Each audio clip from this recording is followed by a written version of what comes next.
Nobody has any objections or changes, so pause for a moment. Anything we need to do differently on our agenda?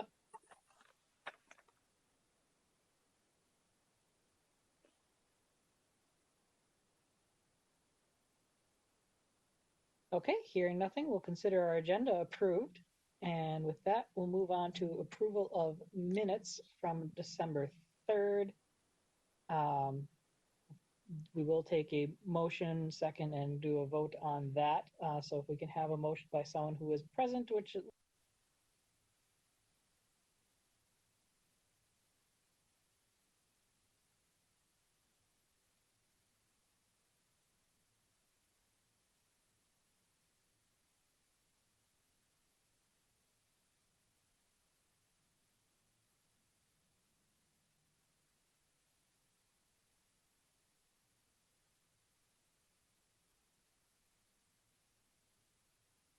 This is Jeremy. I'll second. second from Jeremy, thank you. Is there any discussion or corrections on those minutes?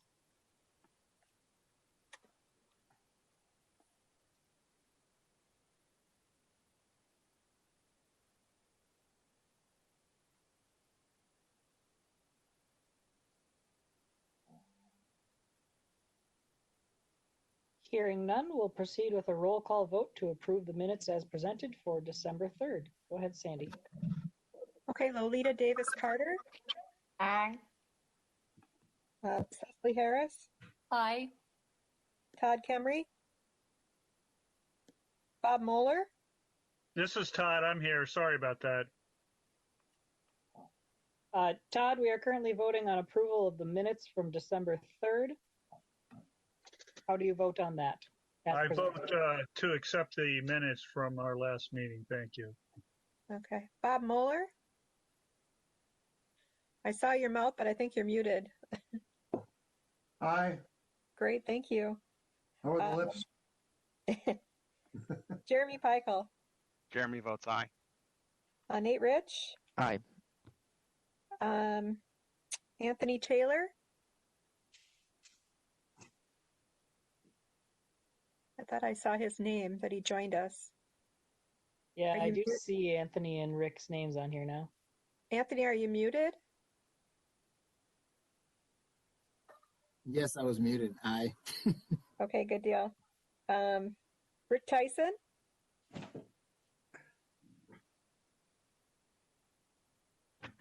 Rick Tyson, you're muted as well. Oh, gee. Okay. Aye. All right, thank you. And Tony Russo? Aye. All right, minutes are approved. Thank you. That brings us to the public invitation portion of our meeting, which we've been taking as emails. I did not receive any new ones this month.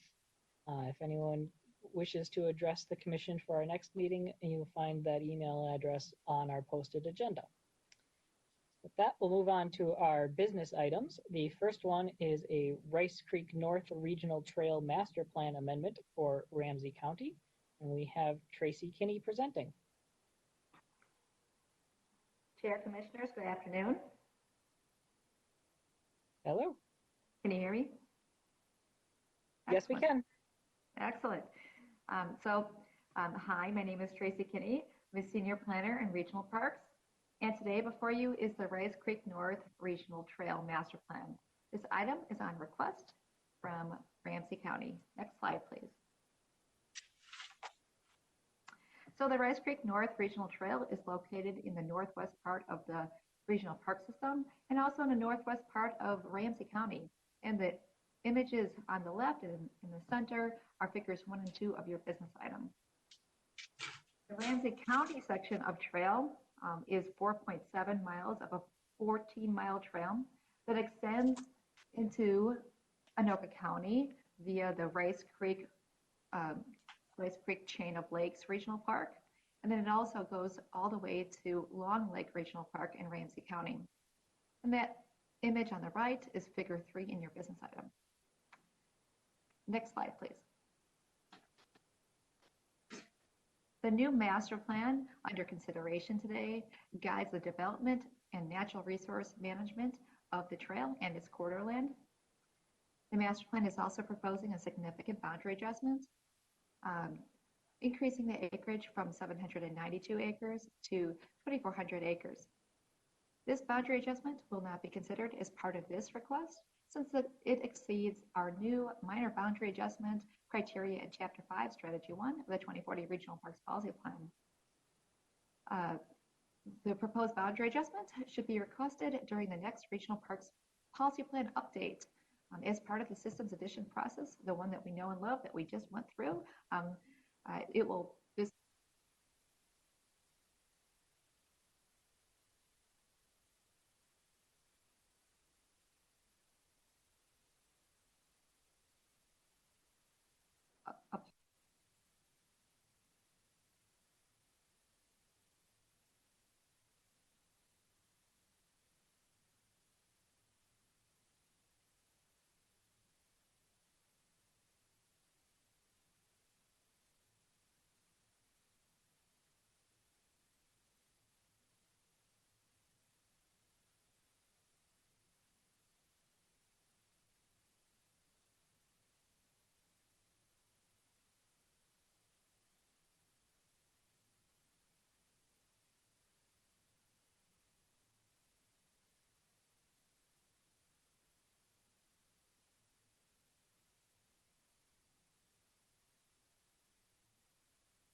more restoration efforts and improvements to the off-leash dog area that is consistent with their planning that they've had in the county. And then they're going to be doing some unifying features, kind of similar to other master plans, where they're going to be adding more lighting for safety, wayfinding throughout that's consistent with their existing wayfinding, and trail amenities, which include like water fountains and seating. Next slide, please.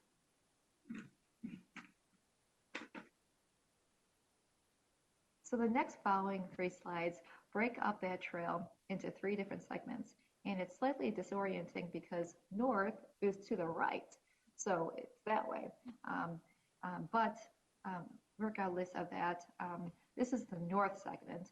And this segment primarily has a number of new development options for trails, primarily trail loops and safe road crossings. So you can see they're adding some bituminous trails, some off-road cycling trails, and ski trails, all to be kind of encompassed in this one area of the Rice Creek North Regional Trail, so people don't necessarily have to cross major roads when they are engaging in an activity. And when they have to cross the roads, Ramsey County is proposing to put in a couple of bridge structures and enhancing the crossing so that people can cross safely. Next slide, please. So the central segment of the regional trail of activity of this trail. This includes building 189 and its associated multi-use trailhead. It also includes some new trails and some more water trail access. But a little bit more about that building 189. Building 189 is the only building that remains from the Twin Cities Army ammunition plant property. This is also considered the TCAP property. Ramsey County heard robustly through their public engagement process that people are really interested in the reuse of this property, and to have it heavily used with program activities and connected to an outdoor recreation area, and to have added parking lot amenities. So that is what they are doing in this area, and it is the magenta area that's right on the right hand side of your screen there. This is also figures 8 and 9 of your business item. And then Ramsey County is also adding other in-quarter trail loops here. So similar to the north segment, all these trails are within the current boundary. They're going to just be adding some bituminous trails, off-road cycling trails, and then ski trails, and then making it safe for them with some bridges and enhanced road crossings. And then they're going to be adding some more water trail access facilities, primarily a portage and kayak launch sites south of County Road I or 1I. Not sure which one it is actually. So next slide, please.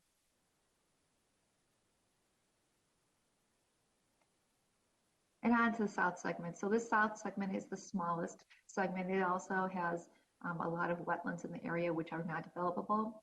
And this segment is going to include essentially a new trailhead near the Poppy Seed Drive entrance and some new trails similar to the other segments of this regional trail. Next slide, please. So Ramsey County conducted 2 engagement processes for this regional trail during their 2018 system plan and their current master plan. This one that we're talking about today. Ramsey County also consulted the cities of Arden Hills, Mounds View, Shoreview, and New Brighton. And they also engaged the Minnesota Amateur Sports Commission and the Army and National Guard. The master plan engagement activities took place from June 2018 through January 2019. So this was before the equity analysis requirement, which we're going to talk about in a minute. This included 5 public engagement meetings, 1 online survey, mailings, and social media. The themes emerged from the public comments focused on safety, development, and programming improvements. Next slide, please. So Ramsey County conducted an equity analysis for this project. The analysis included information on the project data, public participation, and an evaluation summary. For the project data, Ramsey County did an analysis of the residents within the 1-mile radius of the trail. They found that these residents have a higher median income than the county on average, a lower poverty rate. They are less diverse in race and ethnicity. They're more educated. There's a lower percentage of youth and a higher percentage of people over 45. Ramsey County involved the public in the development of the master plan. They learned that there is a desire for recreational amenities and programming. Some of these themes include identifying the historical significance of Building 189 and providing access between park segments and providing more safer crossings. And finally, additional programming. And so you'll see that, you've seen that throughout this master plan so far. And then Ramsey County used all this advice to shape their master plan. All the themes were included in some way. And lastly, in relation to accountability, the county is deciding that they're going to be working on awareness building in the future, particularly utilizing translation. So I think that this is a really noteworthy step for them in the future. Next slide, please. So the total cost to implement this regional trail without those expansion areas is $38 million, 300,000, 300,000. Okay, I'm really bad at this. $38 million for development and $232,000 for 3 years of natural resource management and $466,000 annually for operations.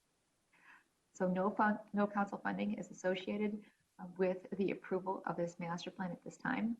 Upon approval of the master plan and subject to further system addition approval, the county may apply for or use available funding sources subject to their applicable terms and processes to implement the eligible projects identified in this master plan. Next slide, please. So here's the rationale for the proposed action. And we touched on this before, but the proposed boundary adjustment will not be considered as part of this request because it exceeds the minor boundary adjustment criteria in Chapter 5, Strategy 1 of the 2040 Regional Parks Policy Plan. But otherwise, the Rice Creek North Regional Trail Master Plan is consistent with the requirements of the 2040 Regional Parks Policy Plan, including Planning Policy Strategy 1 and other council policies, particularly Thrive MSP. Next slide, please. So the proposed actions before you are that the Metropolitan Council approve the Ramsey County Rice Creek North Regional Trail Master Plan without the proposed boundary adjustment and proposed acquisitions, and to advise Ramsey County that the proposed boundary adjustment and associated 2,407.24 acre acquisition should be submitted to the Metropolitan Council as a systems additions request in the next Regional Parks Policy Plan update, currently estimated for 2024,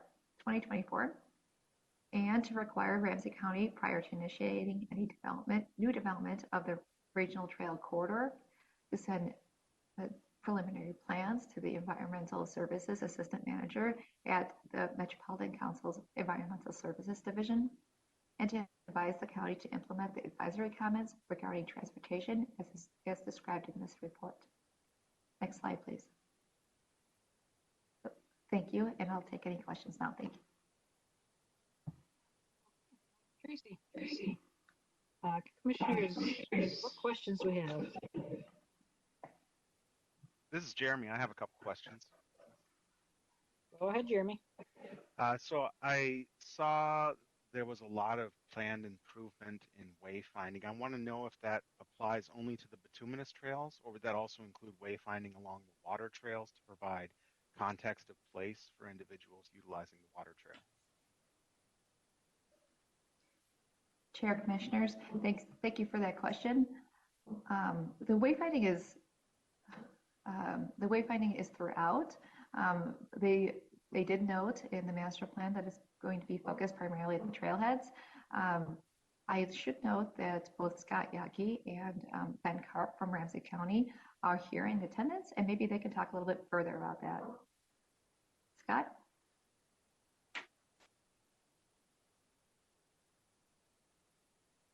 Hi, everyone. Chair, Commission members, my name is Scott Yankee. I'm the Planning and Development Director with Ramsey County Parks. And yeah, as far as the wayfinding for the Rice Creek North Master Plan, it would be incorporated throughout all amenity improvements. There is a focus on trailhead areas, being that that's a primary entrance point, but yes, we would be utilizing additional wayfind for the water trail and other natural surface trails, cross-country ski trails, or other off-road bike trails as well. And then I guess my second question related to that, is there intent to expand the education piece about sensitive natural resources to include aquatic invasive species and the risk of transporting them along with kayaks and canoes? Yes, I think that's it's a good opportunity. So at the canoe launches, I think that would be a great opportunity to put additional information at those sites to really provide that education. And one of the things we had looked at for Rice Creek is really increasing the amount of programming within that park. So I think that could be a great programming project or process that we could look at for implementing for greater quality or water quality within Rice Creek. Thanks. One more Tracy, question, and then I'm done. Sorry, Bob. The last one was about rental kiosks, and I'll leave the accessibility piece to others who might ask those questions. But is there a plan for deploying rental kiosks for canoes or kayaks, or having any sort of larger partnership like with Canoe Mobile, Wilderness Inquiry, or somehow getting a trailer attached to a bus to haul boats out to the area for programming or supporting engaging new populations in these water trails? Yes, I can answer that question. So we did put in the master plan about the opportunity for exploring those additional amenities, such as those recreation equipment rental kiosks. I know there's some key areas that we could look at within the park at some of the canoe launch areas, as well as some of the key trailhead areas. So that's an area that we still need to explore, but we would still like to look at that opportunity for providing that amenity. We understand that there's going to be a process with that and creating some additional partnerships for it, but we're very much interested to see how that amenity could be provided to create greater access to recreation components within Rice Creek. Hi, it's Cecily. I have a couple questions as well. And great presentation, Tracy.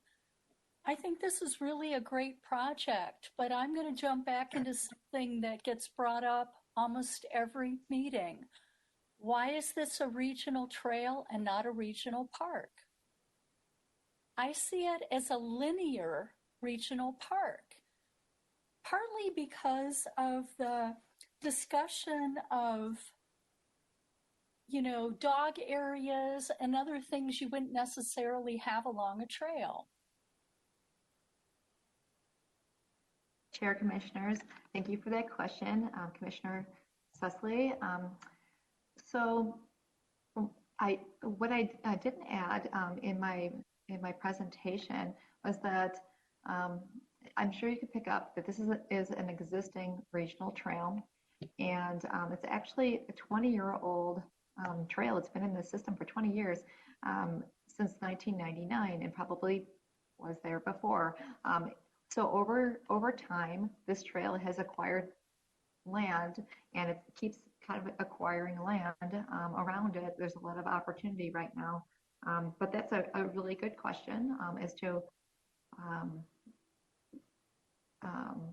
when is a regional trail a regional park, and that is an open question. And we have been exploring this conversation between those two types of unit types. I see Emmett is here. Emmett, would you like to add anything? Yes, thank you, Tracy. Chair, Commissioners.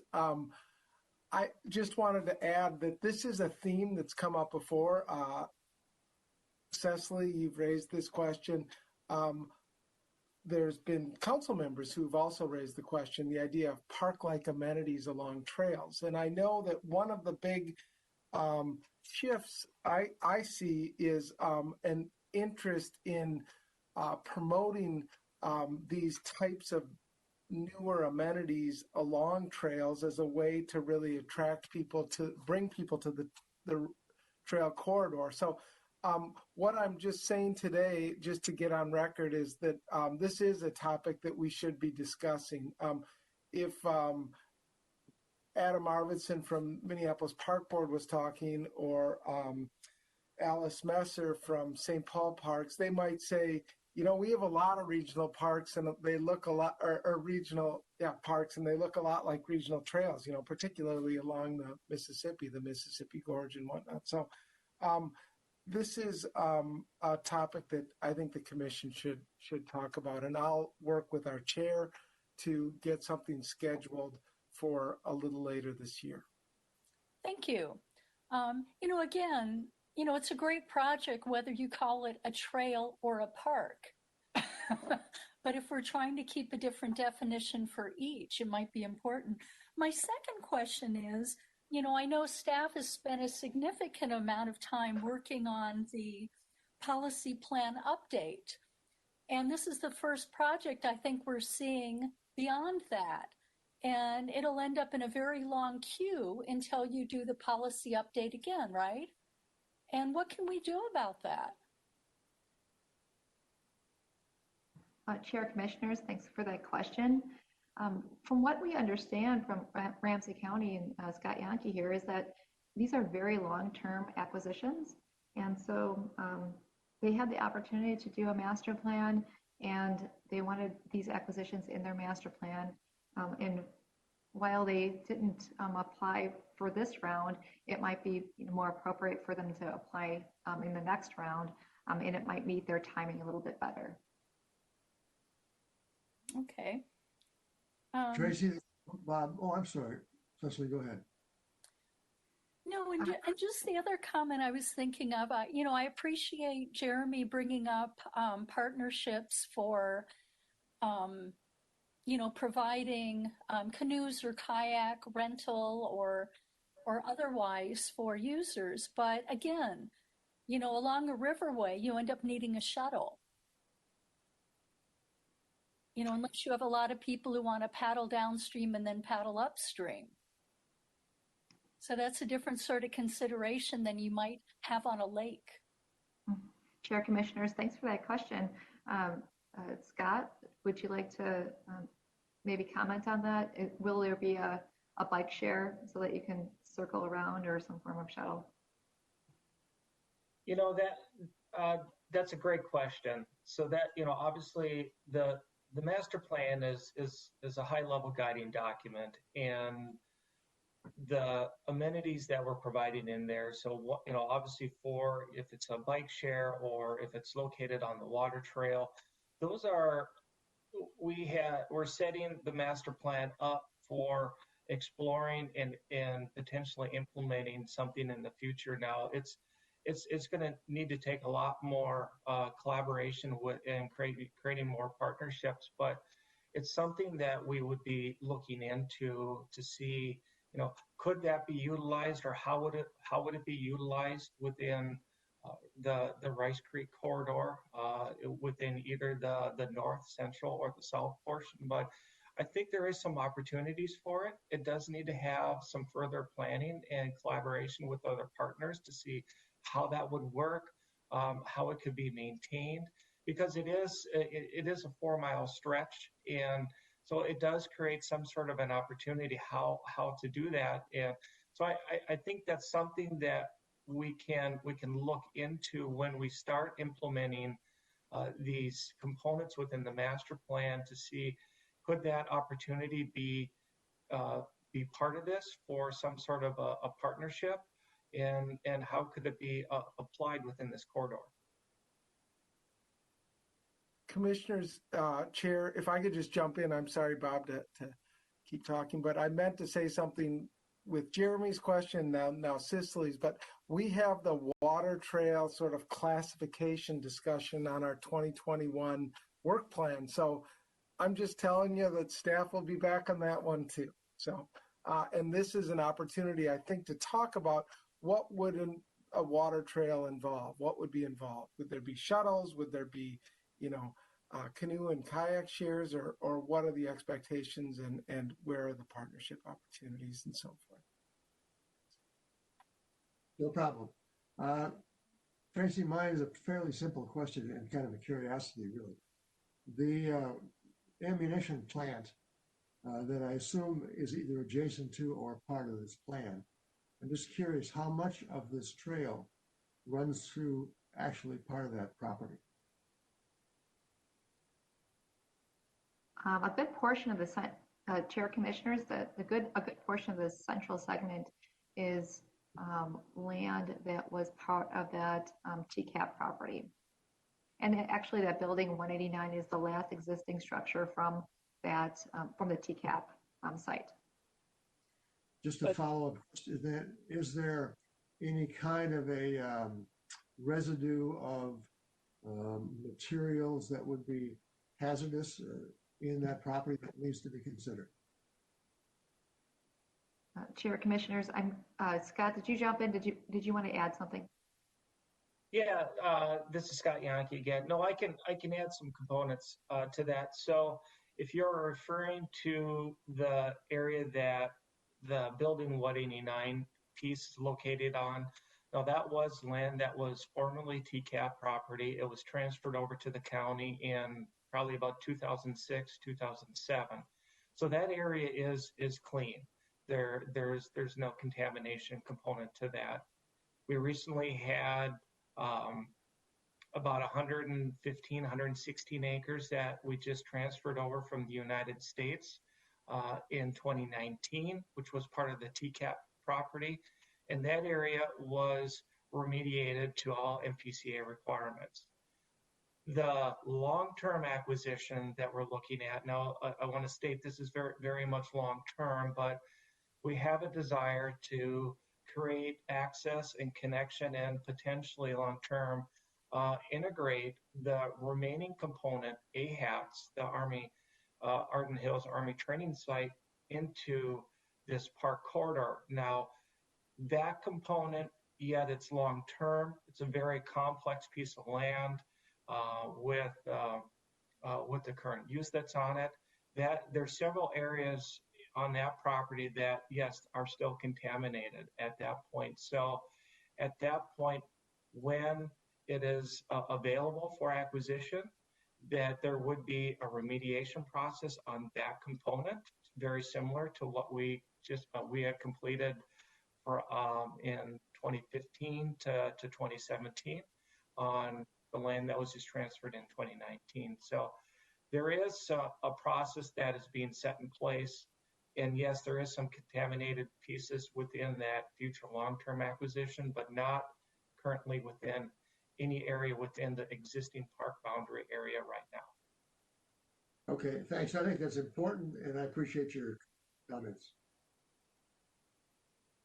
So just to expand on that a little for people who don't have background on this site, at one point, the Army had this entire large square, and they've been kind of parceling off different pieces of that over the years as they declare them as surplus.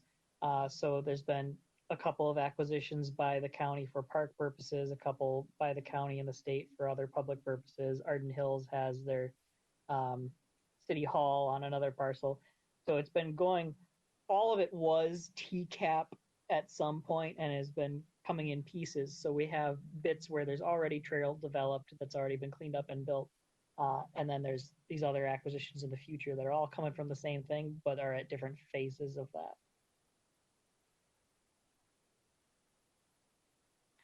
Scott, I had a question for you. This is Tony, about the water trail aspect. I know historically the whole water trail idea has been under the watershed district rather than the two counties. And with that, obviously their primary concern is water quality, and the recreational aspects are always sort of secondary. So with the county proposing developments in terms of access sites and signage and things like that, are you also taking over any more of a role in keeping the water course maintained for being clear for recreational travel, or is that still all with the watershed district? No, great question, Tony. So what I can say on that right now is park staff, or Ramsey County Park staff, as well as some of the other adjacent agency like Anoka County, we do have a base level of maintenance activities that we already perform within the creek. And a lot of times we end up partnering with the watershed, for example, like for tree removal, components like that, to make sure that it is safe to canoe or paddle through that area. So those are things we're actually already doing right now. As far as the watershed is still pretty much taking a primary role for the main creek itself. So if there's any large creek projects, that's still being under the role of the watershed. But as far as the water trail, the water trail, it starts up by Peltier Lake and it goes all the way, down into Long Lake. And so we are actively working with Rice Creek on managing components of it, but the creek is still ultimately under the watershed's jurisdiction role. Okay, sounds good. Yeah, I know I haven't kept up exactly on how much you guys have been doing for maintenance because I know some of that has changed over the last decade or so. There was a while in there where tree removal took a while, and I think it's gotten a lot better because they started kind of contracting with you to do that work. Other questions, commissioners? This is Todd Kimmer. Yes, Todd. Thank you, Chair. So it's two questions and kind of a comment, and I'll start with the comment. I think it's encouraging to see that a lot of ADA stuff is kind of part of the process already without having to be reminded. However, I didn't see any transition plan or any specifics in the presentation when it comes to ADA. So my first question is pretty much been addressed concerning the kayaking and canoeing aspect of this, which is very exciting to see some of these amenities being included or plan to be included. And that would be if there's considerations to go that these entry and exit areas along this canoe kayaking proposed trail, if you will, waterway, will incorporate ADA accessible entry exit points. And then secondly, those areas that will have picnic areas and any sort of facilities that would be for like bathroom or whatever, that those will also, at least with the picnic areas and some of that stuff, to incorporate ADA picnic tables and the like. So that was pretty much my two questions and my comment or comment/question. I just one last thing. Sometimes I'm not quick on the draw until after I've had my chance to ask the questions, but to any of the other commissioners, if you have something, there is no territory when it comes to asking questions. So I appreciate Jeremy's comment earlier. If you think of it and you have the ability to speak to it, then just jump right in and do that. Thank you.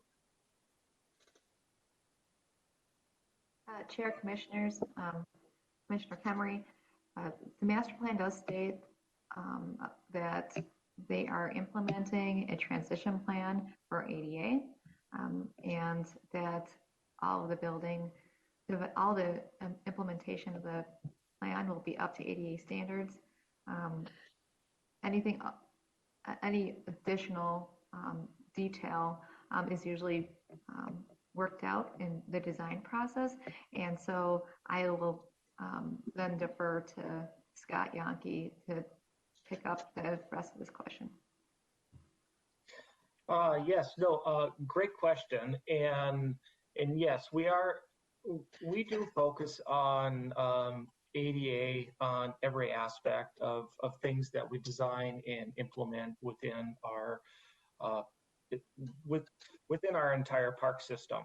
That it was called out in the plan that yes, we have completed a few years back. We completed an ADA transition plan. Currently within the corridor right now, there really is not a lot of building infrastructure. More of it is trails right now, as well as we do have some trailheads, but there's really not a lot of amenities within those. So some of the things that we are going to be trying to accomplish is when we are going in and redeveloping areas or adding additional amenities, that those amenities are ADA component as much as we can make them on that. You know, there's always certain areas where it's very hard to achieve that, but that is one of the things that we're trying to do at the forefront as much as we can is to try and make that ADA requirement, because that provides that additional access to the regional park corridor and opportunities for individuals that may have not had that opportunity or break down that barrier. Thank you. I appreciate that. I guess the point that I was trying to get to was that ADA is a living, breathing entity or animal, if you will, and being able to, as you, Scott, not just you, but as your department moves forward, so will different ideas and standards and guidelines for ADA. As long as there's an ability to, as you transition and incorporate what best practices in the future, that there will also be an opportunity for those of us in the disabled community to also share in those plans before they become set in stone, so that there may be something new out there available that the department might not be aware of. But that process would be engaging all throughout until the ribbon cutting ceremony. Thank you.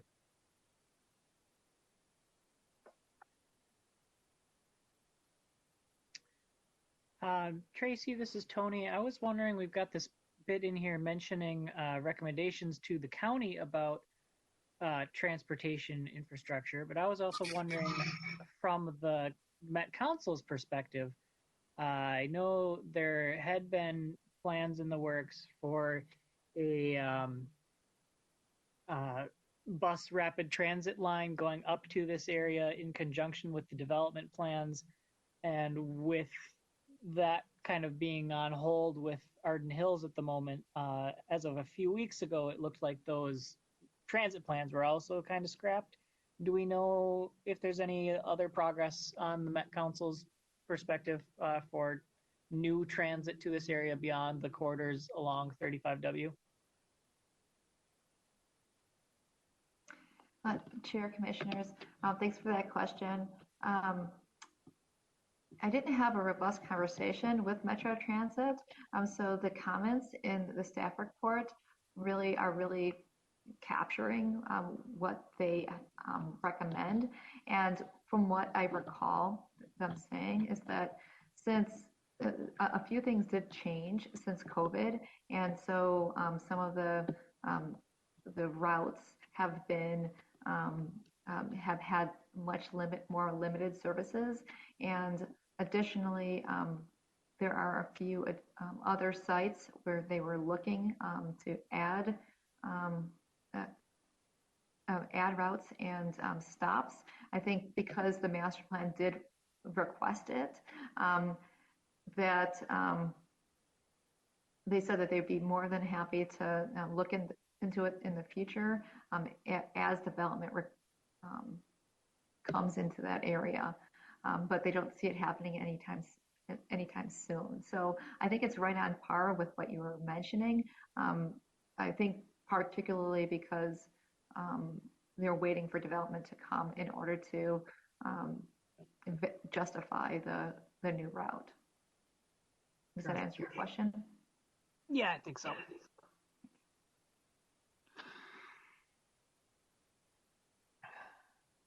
Any other commissioner questions or anyone interested in making a motion at this point? This is Jeremy. I'll move the full 4-point motion that we had before on the slide. Okay, so Jeremy moves the staff recommendation. Do we have a second for that? This is Todd Kemmery. I'll second that. Okay. Greg, if you maybe want to bring that slide up, that motion is to 1, approve the Ramsey County Rice Creek North Regional Trail Master Plan without the proposed boundary adjustment and proposed acquisitions. advise Ramsey County that the proposed boundary adjustment and associated 2,400 acre acquisition should be submitted to the Met Council as a systems addition request in the next policy plan update, likely 2024.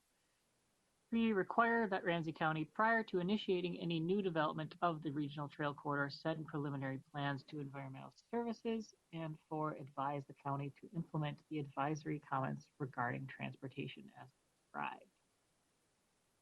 Is there any discussion on that motion?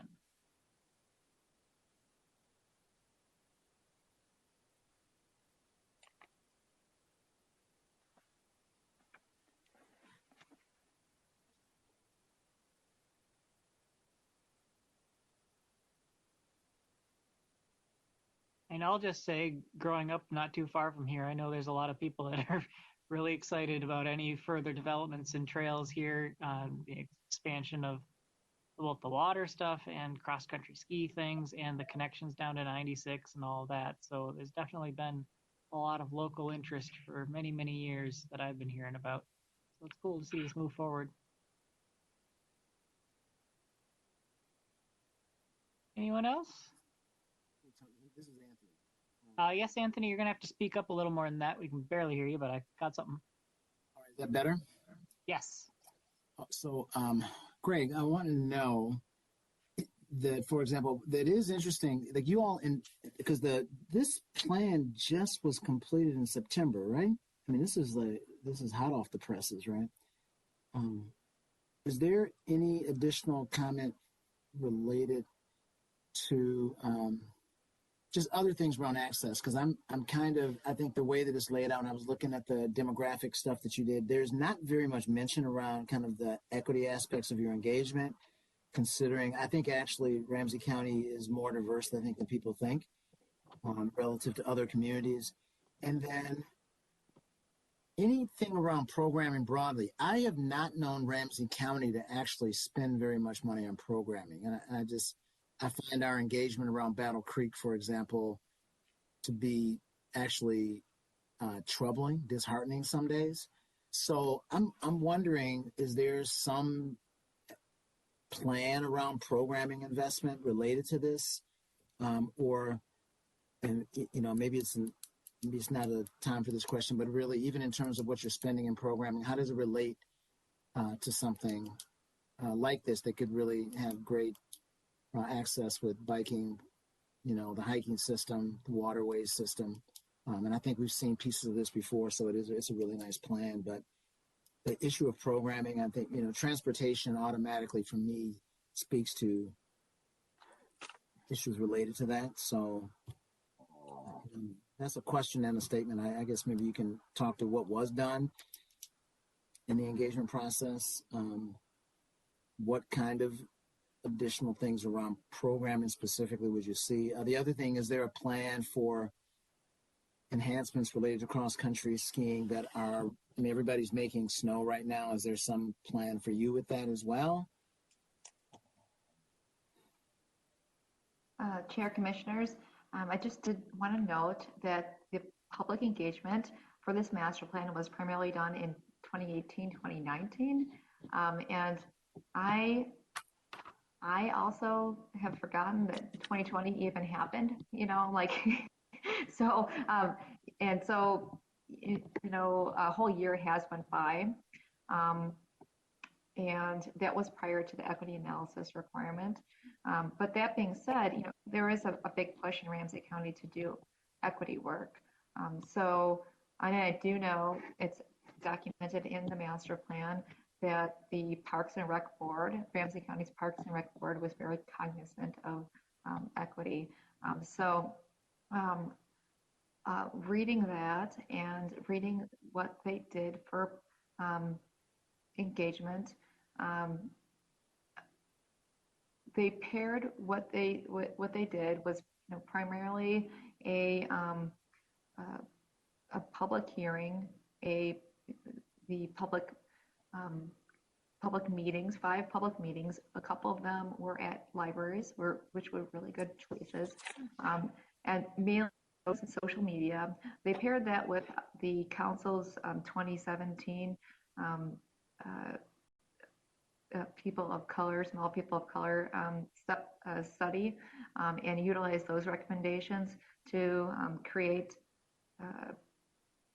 both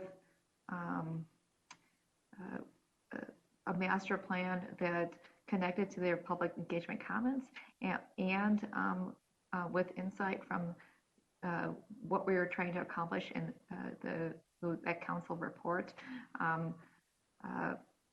to bring new amenities to this park with the resources that they had at the time. In terms of programming, I think Scott Yankee can definitely talk to that a little bit more, and if he wants to fill in with the public engagement, I think he's the right person to answer that question. Scott? Yeah, I'm sorry. I meant Scott. I said Greg. I'm sorry. Thank you.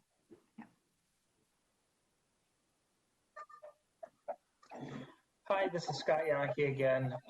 Yes, I'll try and answer that question, and maybe let's start on the programming side of things. And you're right.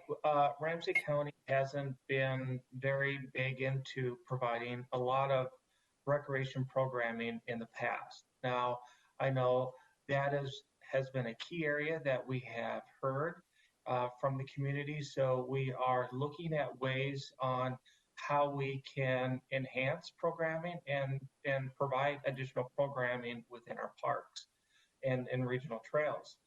As we were looking at the going through this master plan, programming did come up quite a bit with the community engagement that was completed.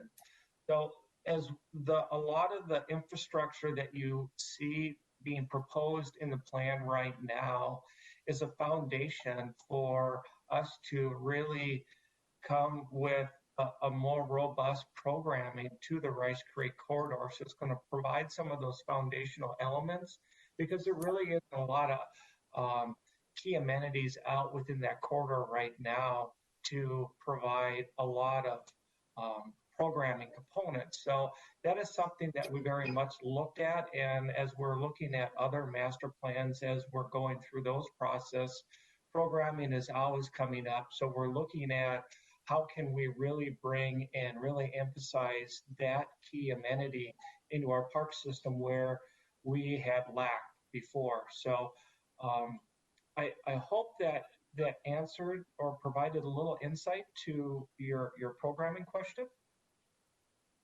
Yeah, I think it does. But I will say that I think the thing about the master plan, like I said, I actually went back and looked at the actual master plan, and I think you put a lot of intention into it related to certain elements. And I don't see the same commitment to the statements around programming. And I just wanted to highlight it because it's a little, I don't know. I mean, it's tough because I think that the public comments related to a need for programming are really strong. And I think it really, I don't know. I mean, it's just something, and again, maybe it's outside the scope of this, but I do think that it is important. And I just, again, the current reality, you know what I mean? Like this increased programming is a departure from the way you work. So a commitment to it and something that speaks to that would be meaningful. And I don't know how we exercise that. But I think that's, really the point. So it's an answer, and I thank you for that. But I am expressing concerns because I think that, and maybe that doesn't go in the master plan, but there's some place where it'd be nice to have some statement of commitment to how that programming rolls out as the infrastructure rolls out.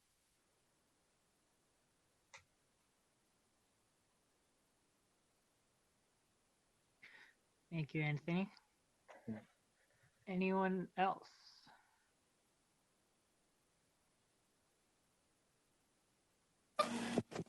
Tony, this is Linnea. Can you guys hear me okay? Yes, I can.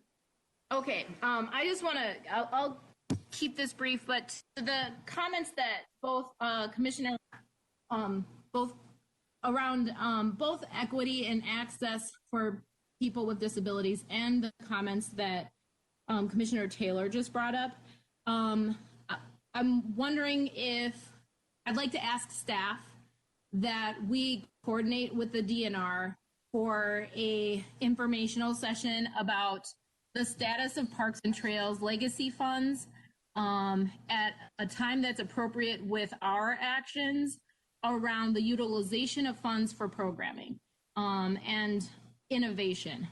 So the two things that come to mind for me is that we, to my knowledge, based on last information I've had, is that Parks and Trail Legacy Advisory Funds explicitly and specifically talks about implementing agencies using that funding for innovation, both in design, access, and programming. And so I think it would be great for us to make sure we're doing our due diligence. One of the things that we're called to do at MPOSC and at the Met Council is to ensure that funds are being spent in alignment with the rules, regulations that outline those funds. I think we all, not just the Met Council, not MPOSC, not just the implementing agencies, all of us have really followed down on ensuring that those funds are in fact being used equitably across the different areas, the 4 pillars of the plan. So I'd like to ask if staff could help coordinate that. And I think it's also a great tie-in to make sure that we're not just trying to meet ADA compliance when possible, but actually exceeding ADA compliance for innovation. And I hope we all know that when we do innovative things around accessibility in the context of ADA, we often create amazing opportunities for everyone.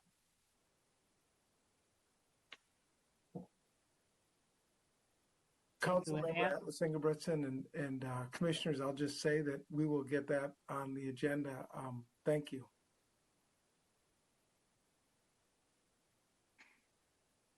Okay. Any other discussion?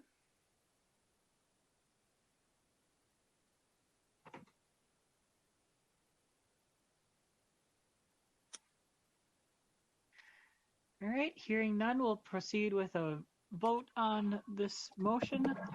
Sandy can proceed with the roll call. We will start with Lolita Davis Carter. Aye. Cecily Harris. Aye. Todd Kemry. Todd Kemry votes aye. Bob Mueller. Mueller votes aye.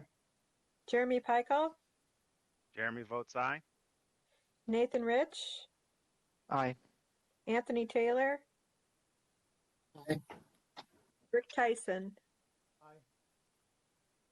Aye. Tony Russo. Aye. Motion carries. Okay, thank you.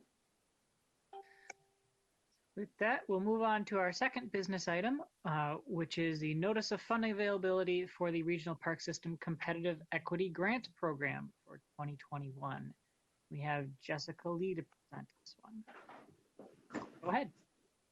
Good afternoon, Chair and Commissioners. This is Jessica Lee, Senior Parks Planner, presenting Business Item 2021-2, the Regional Park System Competitive Equity Grant Program, the 2021 Notice of Funding Availability. Next slide, please. The 2040 Regional Parks Policy Plan commits the Council to develop a competitive equity grant program to strengthen equitable use of the regional park system and to enhance institutional capacity around equity work. In 2019, the Council established a pilot program that resulted in 3 equity projects: Dakota Homeland Interpretation along the Minnesota River Greenway Regional Trail, the Bede-Makaska Cloudman Memorial, and elements of the Wakan Teepee Center at Bruce Vento Nature Sanctuary. The pilot program was very competitive and illustrated the need for additional funding, especially non-capital funding.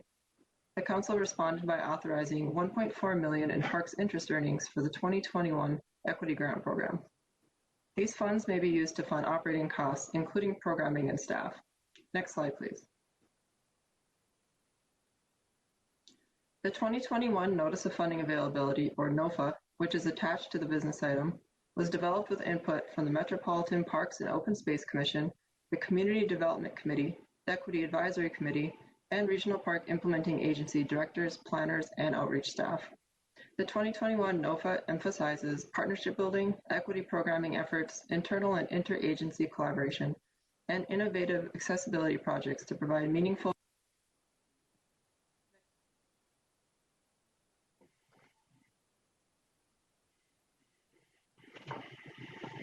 Next slide, please. Thank you. This year we have just over $2 million available for the equity grant program. $664,000 is available for capital projects, and $1.4 million is available from parks interest earnings, which the council has prioritized using for non-capital programming. Next slide, please. The equity grant program is only available for the 10 regional park implementing agencies. Partnerships are strongly encouraged, but grant agreements must be with an implementing agency. Agencies must have or be working towards an ADA self-evaluation or transition plan.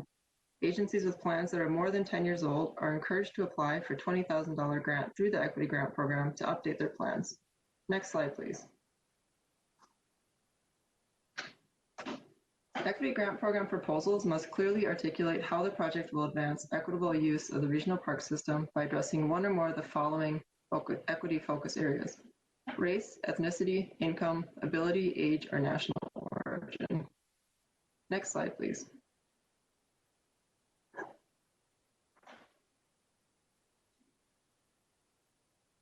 Next slide, please.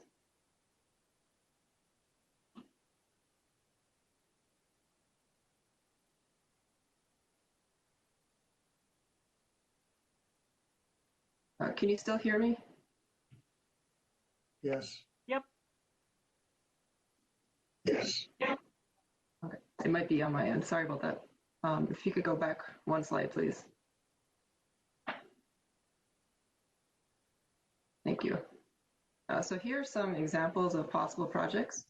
Collaborative efforts among multiple agencies are encouraged. This could be a system-wide marketing plan, system-wide signage, or a shared bike fleet or mobile classroom. Partnerships between an agency and the community are also encouraged. Agencies could propose to contract with a community organization or individual to identify or develop a capital project or equity programming. New equity programming efforts around outreach, education, marketing, communication, special events, translation and interpretation services, staff training, and hiring staff to develop new programs are all possible projects. And innovative capital projects that will advance accessibility beyond minimum requirements are strongly encouraged. Next slide, please. So $664,000 is available for capital projects. Agencies may apply for multiple projects, but may only receive up to $200,000 in capital funds. $1.4 million is available in parks interest earnings. The council prioritizes using these for non-capital projects. Agencies may apply for multiple non-capital projects, but may only receive up to $200,000 in interest earnings funds. Non-capital projects will be reviewed first and recommended for funding. If funds remain, the review committee may recommend using them for capital projects. Individual grants can range from $20,000 to $200,000. Next slide, please.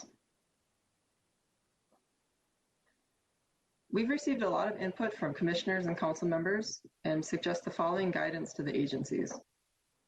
Encourage innovative ADA capital projects that are built on established partnerships and provide a meaningful, rich experience for users with disabilities not limited to physical.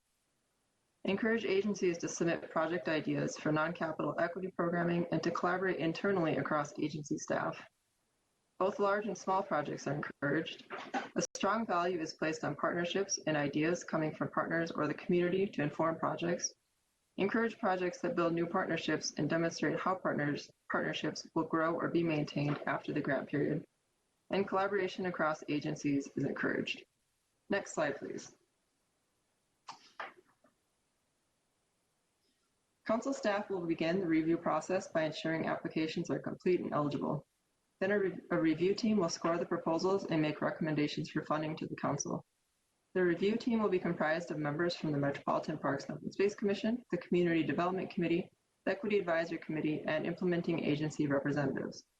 Members will recuse themselves from scoring or commenting on any applications for which they have a real or perceived conflict of interest. Next slide, please. The evaluation and scoring criteria prioritize programming, partnership building, and internal collaboration with outreach staff. The 5 review categories are impact on equitable use, community partnerships, community engagement, capacity building, and programming initiatives. Next slide, please. Our hope is that the NOFA will be approved by the council later this month, which would allow for the application to open by February 1st. Agencies will then have 6 weeks to apply. The review process should be completed by April or May, and funding recommendations will hopefully be brought to the council in June. Next slide, please. So our recommended action for your consideration is that the Metropolitan Council authorize the Regional Park System Competitive Equity Grant Program 2021 Notice of Funding Availability. And I'm happy to take questions. Thank you. All right, thank you. Any questions or motions? This is Nate. I had a quick question. Go ahead. Why is there a floor on the amount of the grant, the 20,000, on potential grants? Thank you, Chair and Commissioners. It's mostly because of the administrative burden of administering grants. And so 20,000 seemed like a good amount to allow for lower, less costly projects, but also keep the administrative burden lower. Thank you. And I know when we had talked about that last year too, we also wanted to kind of encourage some agencies to think a little bigger when they had some small projects. We had several of our larger agencies, everything is 6 figures or more, but some of the smaller ones is like, take this opportunity to do a little more innovation in terms of how you think and use the fact that there is some money to get some dreams going. This is Bob Moore. Yes, Jessica, Bob. this is very exciting, and I think that we all can be really pleased this is happening. My question is, why is the Met Council itself not included as a potential grant recipient and able to apply for grants? Thank you for that question, Chair and Commissioners. We've decided internally against allowing for that because the grant agreements really need to be with one of the 10 implementing agencies, and it would be almost impossible to have a grant agreement for the council. So that's the primary reason we decided that probably wouldn't work out very well. So if there is to be a region-wide marketing plan or a regional-wide advertising plan, wouldn't the council itself be constructive and useful in preparing for that? Yeah, thank you, Chair and Commissioners. The council staff would certainly help assist with that. The grant would still be with one of the agencies that would have to take the lead in the project.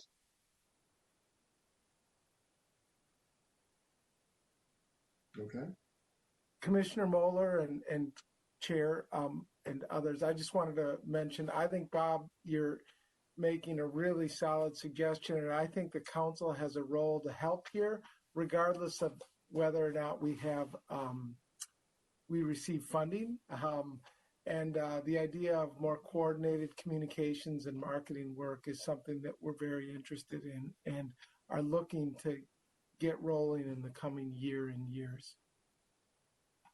Yeah, it just seems to me that having a coordinated voice from the central marketing and planning would be very helpful. I mean, I'm not so interested in the Met Council getting the money, but I am interested in letting it have some kind of a coordinating voice between and among the agencies.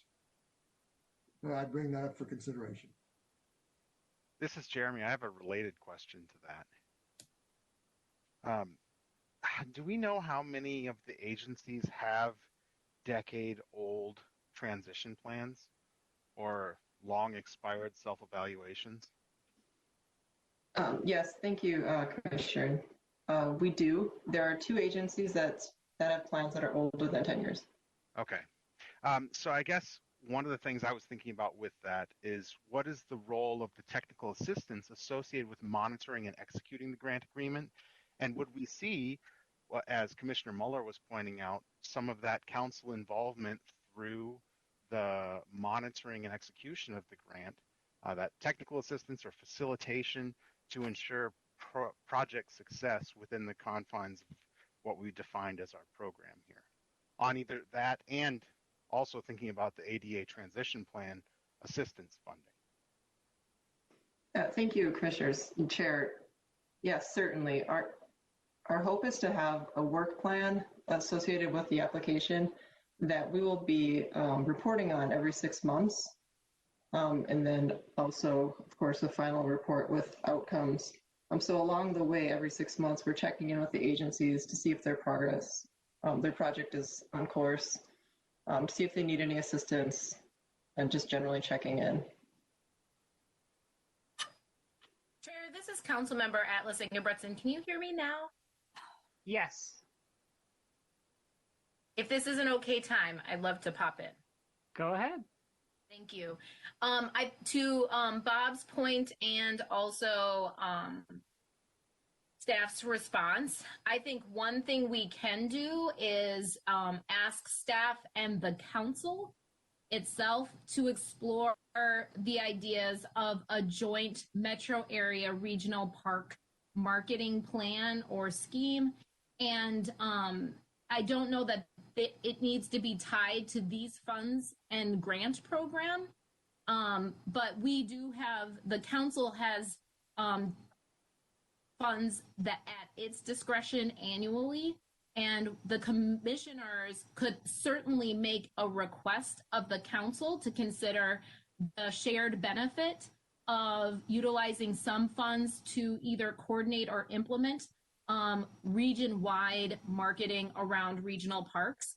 There might be some other methods or ways we could configure that, but I think there are other opportunities to do that. And when I think about our other large coordinated park efforts, whether it's the DNR or Greater Minnesota Regional Parks and Trails, that is something that is absolutely valuable and helpful in a regional community. And we've certainly heard that a lot from the commissioners. I would agree with it. So I think that is something we can explore another solution for outside of the equity grant program. Emmett, does that sound fair and realistic? Chair and Councilmember Atlas Ingebretson, not only fair and realistic, but we have literally just begun preliminary conversations to get exactly that going, where we're trying to invest some of the council's funds in the exploration of sort of a region-wide marketing plan. And I don't know what this is going to be, and this is really something that we want to get into the discovery phase for. But stay tuned. We will keep you and we'll keep the commission informed. Chair, that's very exciting. I love hearing that. Chair and Emmett, maybe one thing we would like to put together is draft some kind of vote for the commissioners, just as another part of affirmation in taking those steps. Might be a nice thing to be able to communicate to the council that there is support from the commissioners for taking that action. Chair and Councilmember Atlas Ingebretson, we can bring an information item or something of that sort where we can get on record as a commission the support for this, because this has been a theme of Commissioner Mueller since I've been here. And I feel like we're really starting to get something moving in this area. So I'm excited about it. And I am also really trying to remain very open in terms of what this becomes, but looking forward to it. Yes. Hi, this is Cecily. I have a couple comments, and Jessica, I think you've done a great job advancing this NOFA. But actually, you may not know, as a consultant, what I do is I do grant research, writing, and management for a number of cities, nonprofits, and small businesses. So I read these constantly.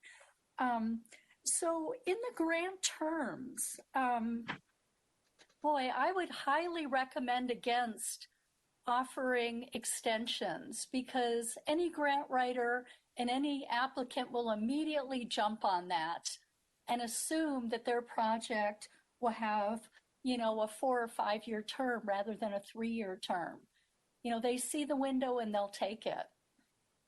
And another question for you is, in the evaluation criteria, down in the capacity building, the second bullet. So I wasn't sure if any of that is prioritized, whether it's more important to have matched funds or to continue the project or continue the work after the grant period is complete. And my final comment is, actually it's back to grant terms. It suggests in there that all costs must be submitted within 90 days after the end of the grant term. Well, does that grant reimbursement request come with a report? I don't see any reporting requirements in here. But those are my questions. Thank you, Chair Fishers. Thank you for the questions. To address your first comment on the grant terms, we're trying to stay pretty consistent with the other grants the council administers. And most of those are 4 years. And rather than giving 4 years, we're hoping that most projects will take a little less time. So we're encouraging 3 years.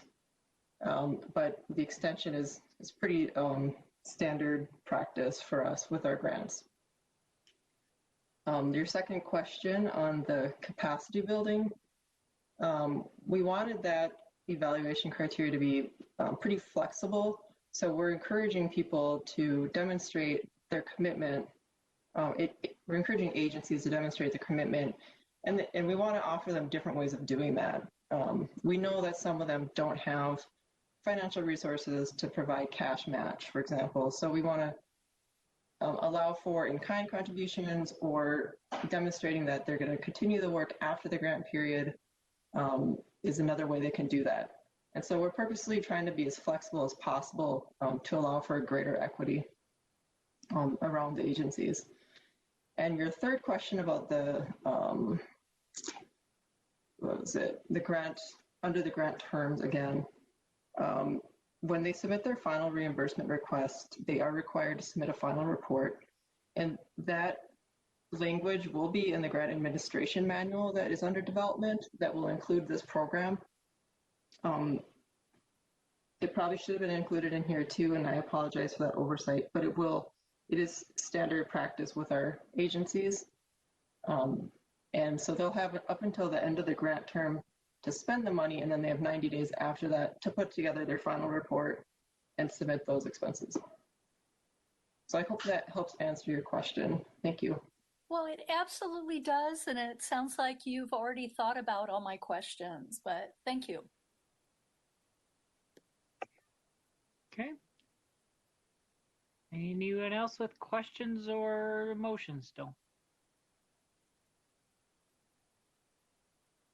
Hey, this is Anthony. I'd like to really thank Jessica and support particularly your last statements, because I do think that some of the elements that are built into that actually create a really good opportunity for potential partnership between our implementing agencies and smaller, maybe community-based nonprofits, and to deliver on some of these things. So I think that some additional flexibility in terms of the writing and term and reporting and those elements will be helpful for us to create some relationships around this grant move. So thanks for that, Jessica. Okay, thank you, Anthony.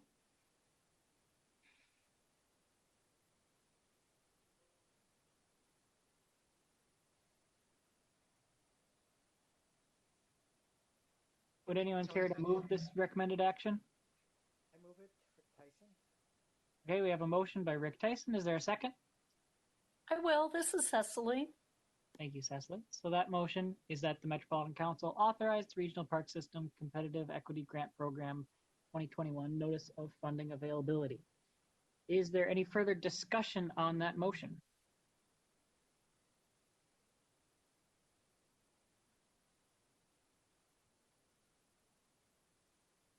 Hearing none, we'll proceed with a vote on that. Sandy, you can do a roll call.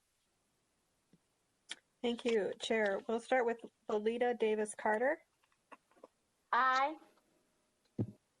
Cecily Harris. Aye. Todd Kemry. Todd Kemmery votes aye. Bob Moeller, Aye. Jeremy Peichel, Jeremy votes aye. Nathan Rich, Aye. Anthony Taylor, Aye. Rick Tyson, Aye. Tony Russo. Aye. Motion carries. Okay, thank you. So that then brings us on to our information item of the day, which is a follow-up from what we had last month. This is the second half of our agencies presenting about their Parks and Trails Legacy Project Equity Highlights. We'll have representatives from a variety of agencies. And Jessica Lee will lead us in and then hand off to them. Thank you, Chair. For the record, Chair and Commissioners, this is Jessica Lee, Parks Planner, presenting the Regional Parks System's fiscal year 22 and 23 Parks and Trails Legacy Fund Projects Overview and Equity Highlights, along with Ramsey County, Carver County, the City of Bloomington, Dakota County, and the Minneapolis Park and Recreation Board. Next slide, please. So last month, 5 agencies presented their Parks and Trails Legacy Fund projects for the upcoming biennium, and the purpose of today's discussion is for the remaining 5 agencies to present theirs. Next slide, please. As a reminder, the Parks and Trails Legacy Fund was created to support parks and trails of statewide or regional significance after the passage of the Clean Water, Land, and Legacy Amendment in 2008. The Council receives an appropriation each biennium for the regional park system. The estimated funding for fiscal year 22 and 23 is $44 million. Of this amount, 10% is set aside for the Park Acquisition Opportunity Fund program, and the remaining funds are allocated to the implementing agencies based on a formula driven by O&M shares, population, and non-local park visits. Next slide, please. The use of the Parks and Trails Legacy Fund is directed by the 25 years Parks and Trails Legacy Plan, which established 4 strategic directions or pillars for the fund. These 4 pillars are connect people in the outdoors, acquire land and create opportunities, take care of what we have, and coordinate among partners. All projects must meet the priorities of one or more of these pillars. Next slide, please. The implementing agencies have all submitted their list of potential projects in preparation for the upcoming legislative session. This list is attached to the information item. Please note that these projects could change due to final funding allocations or agency board direction. I'll now ask agency staff to present their list of projects and highlight one that has been designed to advance equitable use of the regional park system. Next slide, please.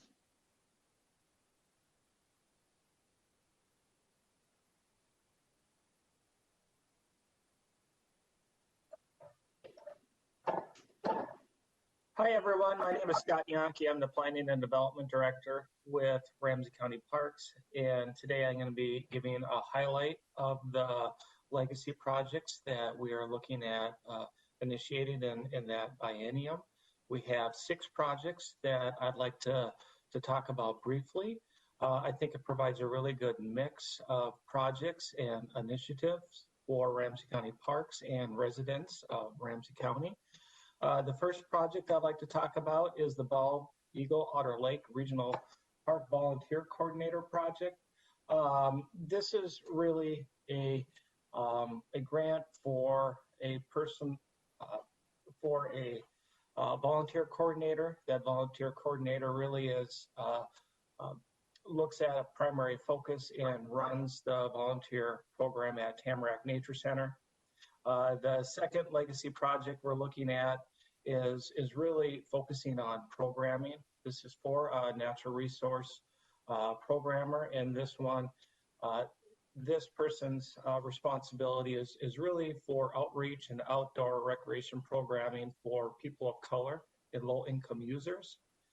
The third legacy project we're looking at, this is primarily working with and continuing work with the Minnesota Corps, the Minnesota Conservation Corps of Minnesota. And this is really to engage youth of community and natural resource management projects throughout our regional parks and trails. The fourth legacy grant that we're looking at, a few years back, we completed a system-wide off-leash dog area master plan. So we're looking at implementing many of those improvements through our off-leash area. So this will be a great enhancement to our park system. The fifth project that we're looking at, this is really to look at park enhancements and site improvements within the Vadnais-Snail Lakes Regional Park. We are in the process of completing a master plan amendment, really focusing on the Grass Lake and the Snail Lake area due to a lot of major flooding that we had. So a lot of these improvements are really focusing in that area to really bring back those recreation amenities that have been out of touch in this last few years due to the heavy flooding and limited access to that. And then our last legacy project that we're looking at is for the Battle Creek Park recreation area. This project is to start initiating some of the planning, design, and engineering for the winter recreation amenities that we're looking at. Next slide, please.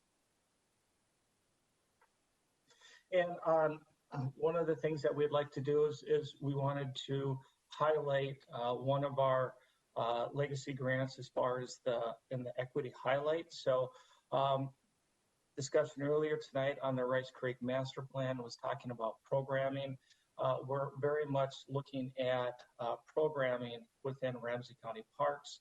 We have an individual on staff right now, which is a nature-based outdoor recreation programmer. And really what we're trying to accomplish with this is community engagement shows an overwhelming desire for programming. This is something that we've learned going through some recent master planning projects. We have a program specialist that's focused on outreach. Some specific things we have completed. We have outreach to community organizations such as Casa Esperanza. We've created partnerships with Ramsey County Juvenile Justice. And then additionally, public programs such as winter programming events, partnerships with the DNR that take aim at summer fun, and pop-up programming. Thank you.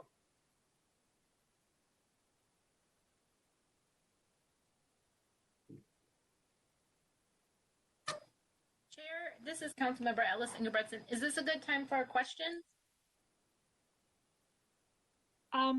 Yeah, unless Jessica has a preference of waiting, I think it probably makes sense to do those as we go through each of them, as long as we keep them fairly short, because we don't want to keep the other agencies waiting too long. Yeah, that makes sense to me. Thanks. I'm okay with, so is the preference to hold or just to be quick? I think just be quick. If we have anything we have to actually discuss, we'll hold that. Thank you. My quick question is just, is Casa de Esperanza the only community organization you reached out to? And who are the audiences you are targeting with the outreach efforts?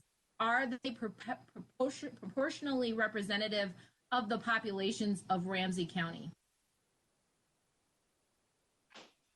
Yeah, is it okay if I jump in? This is Chris Lankowski. I'm the Director of Park Operations at Ramsey County. Sure, that seems fine.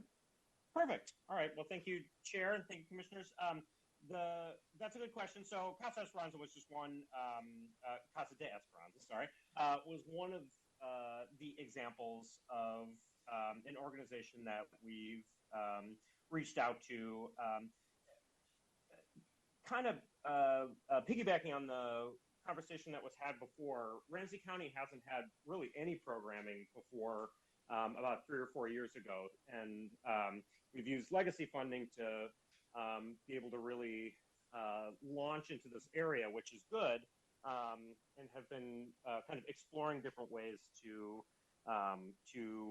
meet those needs and to connect with communities of color in particular, as well as lots of other diverse kinds of communities. So I think I lost the thread of your question. Do you want to say it again?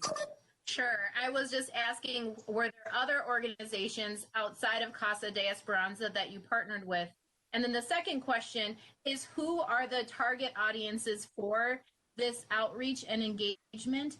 And are they proportionally representative of the population of Ramsey County? Yep. So I'll kind of go in reverse order. So the outreach is geared primarily towards the Ramsey County Board goals of racial equity, which is a shared goal, of course, of the Met Council. And so while we don't have a ton of data on it, generally we have a higher than average percentage of different populations of color in our programming. Yeah, so is it proportional to Ramsey County? I actually think we probably err on the side of having more representation in people of color when we do programming. We do partner with other community organizations. One that comes to mind is the City of St. Paul has a S'more Summer Fun project, and we've done a lot of work with them during the summer, which has been exciting.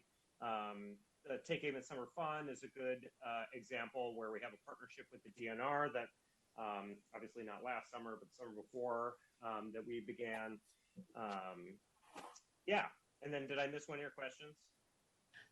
No, I think one of the things, and this will be something that will come up for me throughout all of these and in the future, and I think is not just for me but for communities, is when I'm talking about proportional representativeness within Black, Indigenous, people of color communities is really important. When we look at our data, we continuously see our largest ethnic non-white populations underrepresented significantly. For most of our region, that's African Americans, non-immigrants, who continuously are not being included or engaged. So, we could say if we do not disaggregate the groups, that we have, a representativeness of, for example, 20% people of color, but they could all be immigrants or all be Hmong or all be Latinx, and you're still not missing the largest populations within your community. So you don't have to answer that question right now because we were supposed to be quick, but that is the kind of issues that we're seeing, is that the same populations who we're failing to reach are continuously not being targeted, engaged, or connected with. So that is what I was looking for, is that disaggregated representation on this. Thank you. Great. Yeah, that's a great point. Appreciate that. Okay, I think we can move on to the next bit.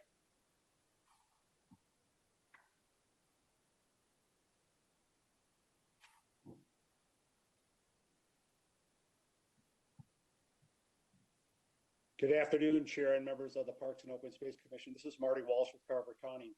Can you hear me? Yes, we can. Thank you.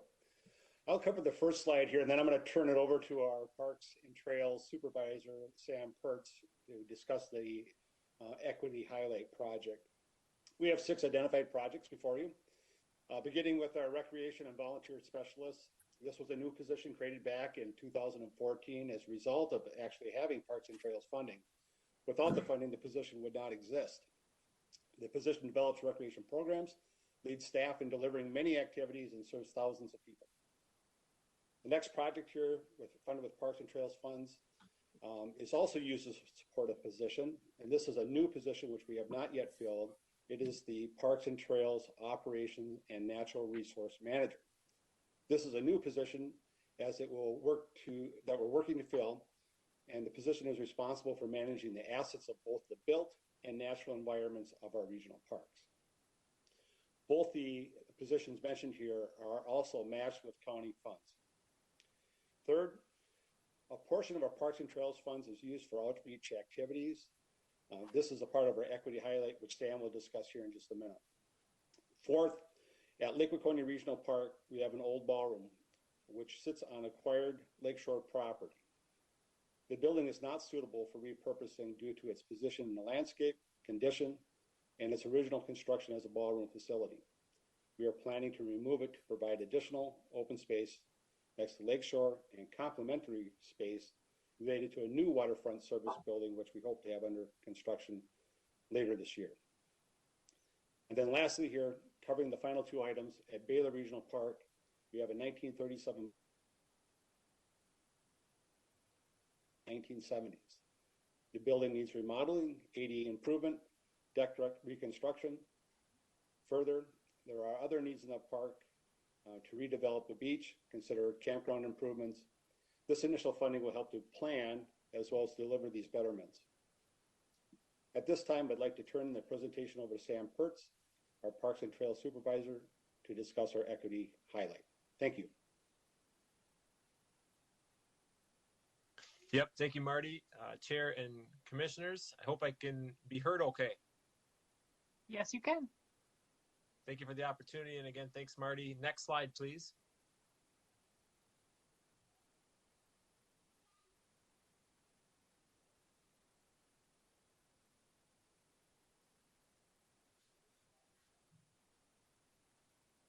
Greg?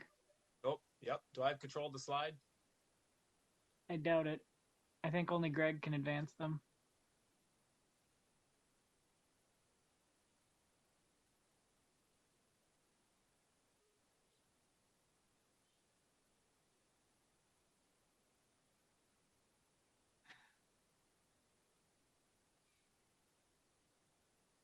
Greg, are you able to advance the slide?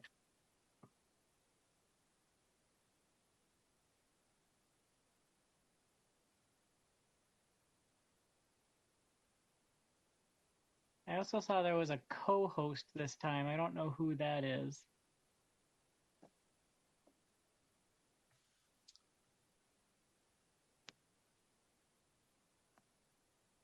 I'm the co-host, but I don't have access to his screen, so I can't forward the slide. Aww.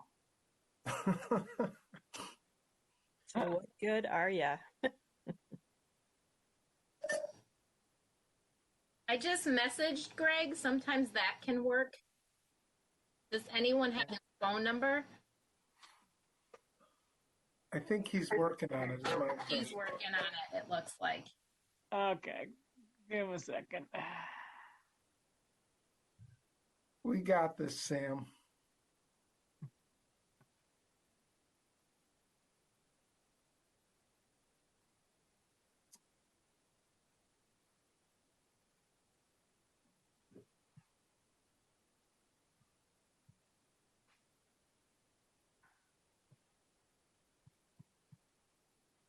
We can start talking about the Packers here if you'd like. Sam likes to talk about the Green Bay Packers. So if you're looking to fill the airtime here, we can start talking about that.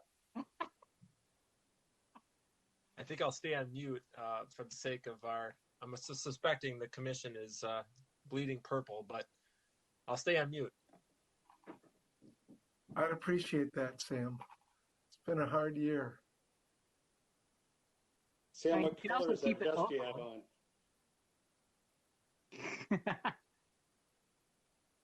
You can keep it local too, because Packers are also South St. Paul's high school. Ah, sure. Greg, would it be helpful if I shared my screen? I'm on Sam's project right now. Maybe I'll just try to do that. Just a minute, please. Yeah, it looks like Greg's not even on anymore, so go ahead. Okay, Yeah. great. Yeah, I thought maybe he was just reconnecting, but he's not coming back yet.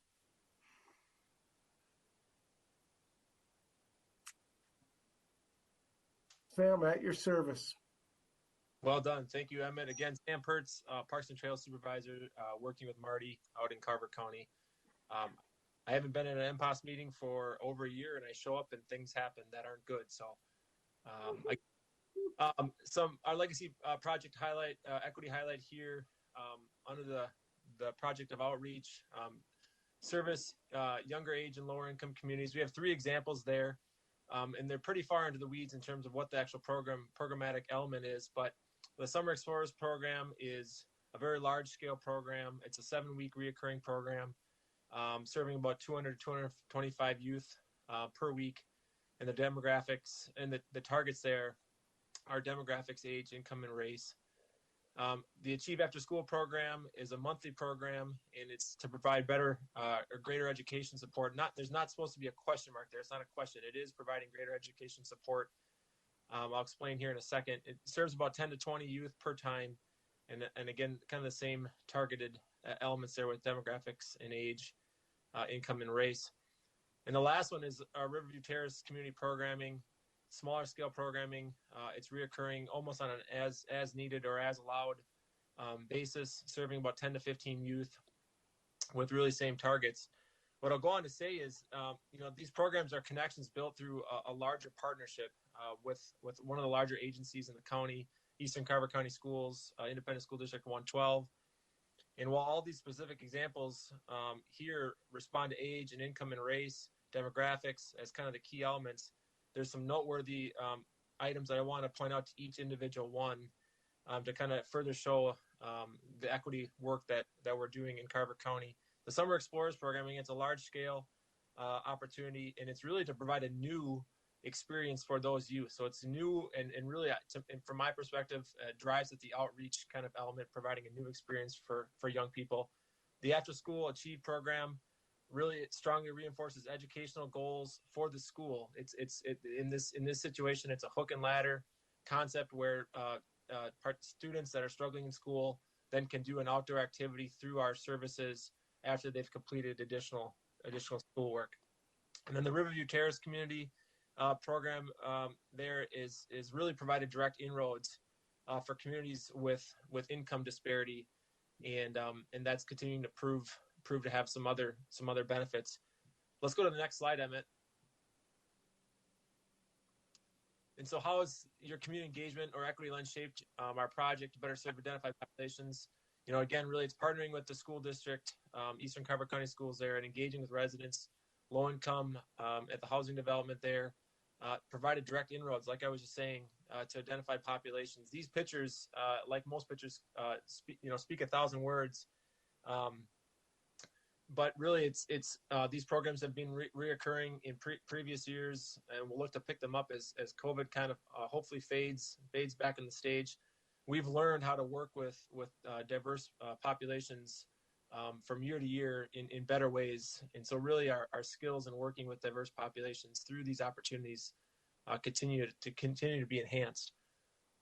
So those are my comments. If there's questions. Okay, do we have any questions on this one?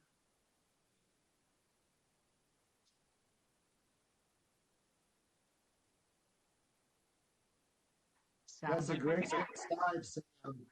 I just think it really speaks volumes. Thank you, Commissioner Moeller. Yeah, the picture to the right is a neat picture. That is another extension of the Eastern Carver County Schools, one of their Summer Explorer programs or summer programs. You can see certainly some diverse participants there. And for many of those participants, that was their first time to Lake Minneapolis Regional Park, and we put them through probably 4 or 5 rotations of activities where they tried new outdoor education activities. It was, and whether it's good or bad, that's me in the front of the photo. So it was a fun day. Thanks, Dave.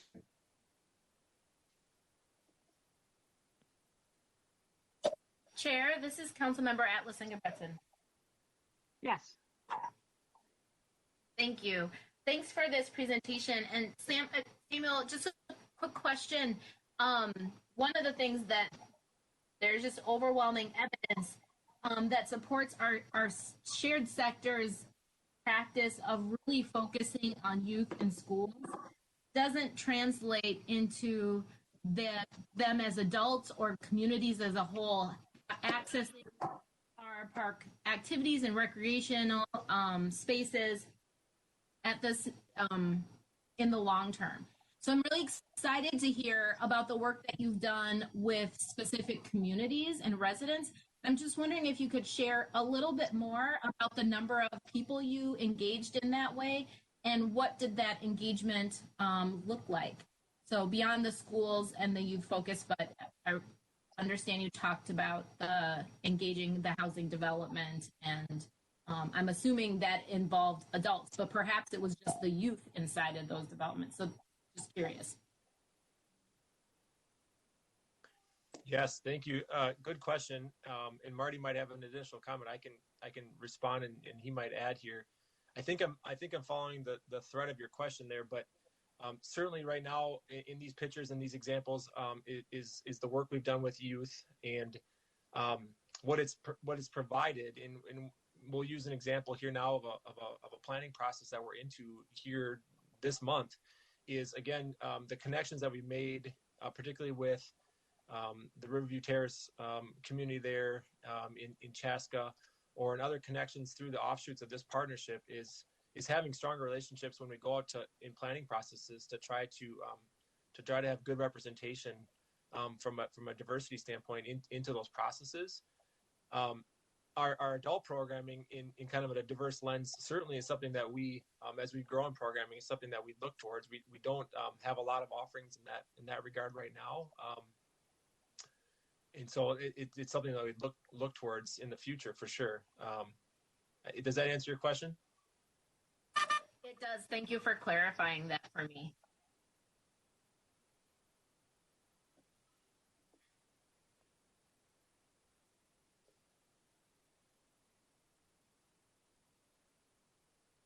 Good evening, Commissioners. This is Renee Clark, Assistant Director of Parks and Projects for the City of Bloomington. The City of Bloomington owns a portion of the Highland Busch Anderson Lakes Park Reserve, also already owned by Three Rivers Park District.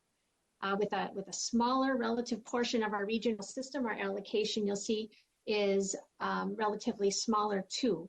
We've got 4 projects on our current list for funding allocation in the next biennium. And they include the Highland Busch Anderson Lakes Reserve restroom and maintenance garage replacement. You may be familiar as this project has been on our list for a few years now as we are accumulating the funds needed to execute this project. A project I'll highlight in a minute is new fishing piers at Busch Lake Park. Also on our list is a larger project that would be pursued in partnership with Three Rivers. Eventually is a trail connection around East Busch Lake. And then finally, a new electronic sign at our Normandale Lake Park. Next slide, please.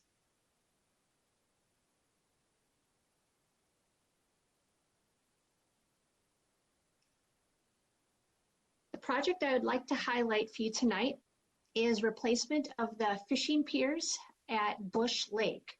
Busch Lake includes recreational, a park around east and west side. The east side includes a beach and a fishing pier on each side. The fishing piers are in severe need of repair.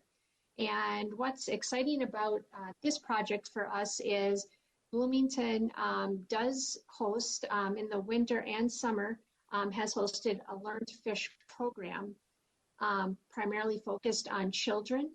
And replacing these piers would not only help facilitate that program, but other programming to actually provide access to Busch Lake for those with physical disabilities, with piers designed to make it easier for canoe access. So that is the equity highlight that we're excited about and wanted to highlight for you tonight.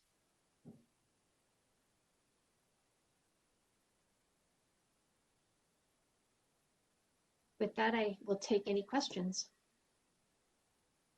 Thank you. Any questions for the citizens?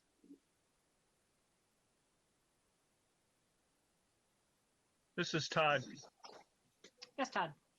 It's more or less a comment. I do appreciate Bloomington's desire to add water, the canoe kayaking portion of their plans, accessibility-wise. So That seems to be a trend here in the state of Minnesota, and a welcome trend at that. So kudos to you, Renee, for and all your colleagues at Bloomington. Then thank you. Thanks, Todd.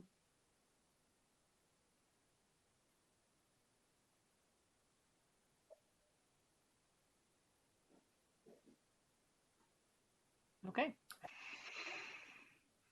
Good evening, Chair and Commissioners. My name is Jeff Bransford. I'm with Dakota County. I'm a management specialist there, and I'm pleased to describe our 3 projects for Parks and Trails Legacy. The first is a continuation of our outreach and engagement coordinator position, which was a position created a few years ago using Park and Trail Legacy funding. The person in this position has developed and grown an outreach program using new partnerships and developing new activities and programs, and is actively consulting on capital projects that we undertake. And I'll come back to discuss this one a little bit further on our next slide with the equity highlight. The second project in our request is a continuation of our awareness and marketing campaign, which again is something that we started a couple of years ago. This is led by our outreach and engagement coordinator, and it is focused on building awareness of our system, of the facilities and assets within the system, but also the programs, both for people to enjoy directly as visitors and also indirectly or passively, just knowing about them as assets and resources in the Dakota County community. It's a multi-year effort, starting with a marketing plan, which we are working on now and approaching finalization of that marketing plan. And this campaign then shifts to implementing that plan and finding new ways to engage and market our system to new users. And then the third project that we have is a traditional capital project, filling a key gap on the Minnesota River Greenway Regional Trail within Fort Snelling State Park. So as you are in Bloomington and you drive south into Dakota County going towards Eagan, you cross the Minnesota River on the Cedar Avenue Highway 77 bridge. You take in the Minnesota Valley National Wildlife Refuge, and you look off to the left and you see Fort Snelling State Park. Our project is to fill a key gap along the Minnesota River Greenway in that area. It's a 3.5-mile gap. It will, upon completion, connect the core of the metropolitan area to greater Minnesota. Specifically, you could start in either Minneapolis or in St. Paul, get on the regional trail network, come down through this new gap, and connect to the Minnesota Valley State Trail and go on to places like Le Sueur. So this is a key gap, not just for the region, but for the state. And it also allows us the opportunity to interpret numerous natural resources and historical and cultural resources as well along this rich corridor. If you could advance to the next slide, I will talk about our equity highlight, which is that first project that I mentioned, that first initiative, our outreach and engagement coordinator. That coordinator is Anna Ferris. She's pictured on the left there in the black mask. She joined our team a couple of years ago and since then has moved our outreach program to a new level. Some of her, I won't list all of her accomplishments, but it has included starting some Spanish language programming in our park system, especially in partnership with organizations like Outdoor Latino Minnesota. So now we offer things like Zumba, fishing, canoeing, hiking programs, skiing and snowshoeing in a multilingual format. She's also allowed the department to partner with the Dakota County Library System to offer both virtual and soon in-person programming like story times in parks and in libraries and virtual story walks in parks and trails. And beyond that, like I mentioned, she's also taken the lead on our marketing plan, which has included a variety of different collaborations with groups, focus groups, retreats, and events. You see a picture of that there in the middle of the slide. And this plan has been important not just to identify underserved or unserved audiences within our county, but also to reduce barriers and to really increase ways that we can collaborate with them and create a permanent, long-term, meaningful relationship with our constituents in these groups. It's more than just a one and done style engagement where we come in and have a focus group and write a plan and hope that it's implemented.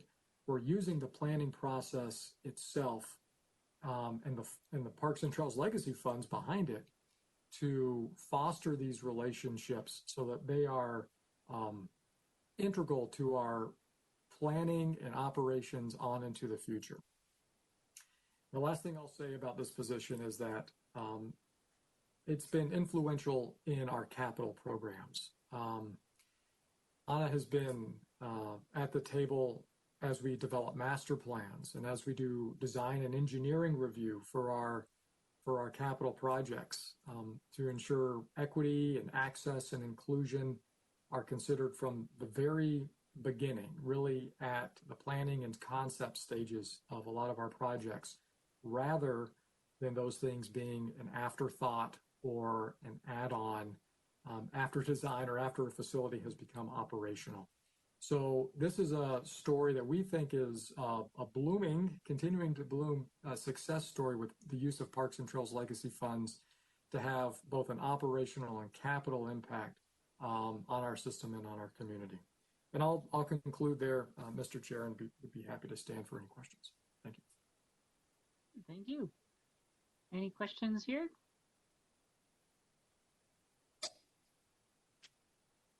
Chair, this is Councilmember Atlas Ingebretson. Yes. Go ahead. Thank you. I want to just give a word of appreciation and affirmation.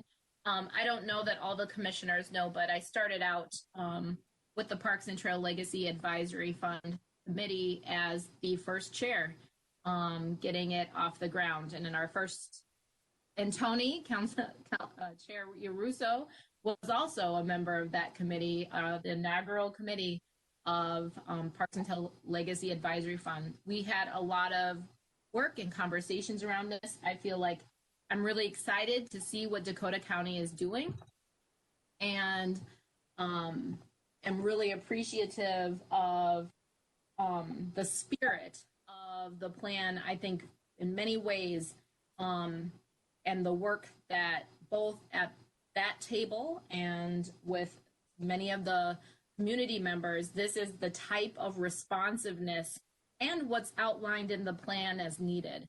So I just want to say one, thank you for doing this work, and two, for bringing it forward to highlight to our table today. The role of the council and MPOSC is, again, to make sure that our funds that come through our organization are in alignment with the different rules and governing documents for the funding that we oversee. And this makes me feel a lot better seeing this come through. So I appreciate the work that you're doing. I also would love to hear more at a time when it's appropriate. I think sharing lessons learned about how this has been impactful to the whole organization, as you outlined, is helpful for your peers to hear about as well. So thank you. Thank you. Thanks, Linnea. Anyone else?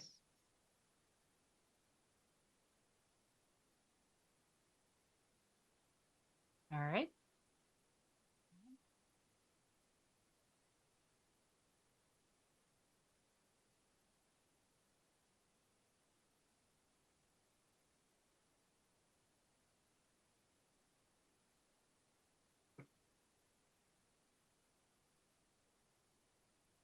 Passing this on to Adam. Thank you, Emmett. Thank you, Chair Yaruso and Commission members. My name is Adam Arvidsson, and I'm the Director of Strategic Planning for the Minneapolis Park and Recreation Board. Today, I'm going to briefly walk through the 6 legacy projects that Minneapolis Park and Recreation Board is submitting for the next, the 2022-2023 biennium, and then highlight one as other agencies have done. What we have here for our slate of projects is a real mix. It touches most of the corners of the city and also some of our oldest parks and some of our very new parks. So it's a mixed bag here. The one thing that I do want to mention from a top line kind of equity focus area is that many of you may know that several years ago, the Minneapolis Park and Recreation Board implemented by ordinance a set of equity metrics for selecting our capital improvement projects in both the neighborhood and regional systems. When we brought those to bear and started selecting projects that way, they were a bit further out in our CIP, so the effect was not felt immediately. This biennium does include the first projects that would have been selected under that equity metric. So in the second year of funding here, Above the Falls and Theodore Wirth Regional Park, as well as projects that would look for regional bonding in those years, were selected because of these equity metrics. And those will continue to roll out now going forward from 2022 onward. So the 6 projects include the Minneapolis Chain of Lakes Regional Park, where we hope to implement master plans for all 5 lakes. We are currently completing the final, the 2 lakes, Cedar and Isles, which are the only ones that do not have master plans. And then we will work on implementing master plan elements throughout those parks. When you see master plan implementation with the park board, I do want to highlight that our process is not to predetermine necessarily at this point exactly what will happen in the park. Rather, when we initiate this project, we'll re-engage with the community at large, and they will have a participation in developing the project scope for this expenditure. We feel that that's a way to make decisions that are community-driven at the time of improvement rather than predetermining those. Minnehaha Park Regional Trail Rehabilitation and Improvement. Minnehaha Park is one of our oldest parks, one of the oldest parks in the region. We have some real issues with trails, bridges, accessibility, boardwalks, especially down in the glade below the waterfall. So this looks at enhancement there. Nokomis Hiawatha Regional Park. Lake Hiawatha is one of only 2 lakes in our system that does not have a trail all the way around it, though we own land all the way around all of these lakes. And this initiative would complete that significant trail gap. The North Mississippi Regional Park Master and Programmatic Plan is something I'll talk about in a few moments. And then the last 2 are the implementations of Above the Falls Regional Park, specifically with regard to the Upper Harbor Terminal. This is part of the match of the state general obligation fund to implement that park. And then lastly, a Theodore Wirth Regional Park Master Plan implementation. That is our top ranked park under our equity metrics, and we want to make another investment there. Move to the next slide, please. One back. I'm going to highlight the North Mississippi Regional Park Master Plan project.